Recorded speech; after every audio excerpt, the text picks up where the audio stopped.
sa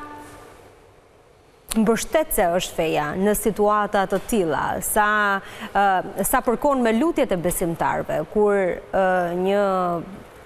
qytetar, le të themi, i cili është kryetari i Bashkisë së Tiranës, është duke u përballur me drejtësinë. Lutjet shkojnë për t'ja lehtësuar pozitat, apo lutjet shkojnë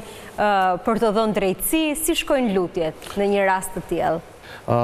Ne nuk mund të themi për askë që është besimtar, por në kushte të caktuara, shumë njerëz kanë bërë veprime nga më të ndryshmet,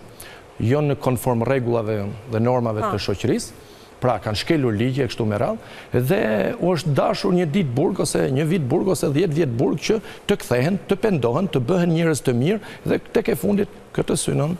edhe Islami, feja jon, edhe Zoti i botëve këtë synon që njeriu,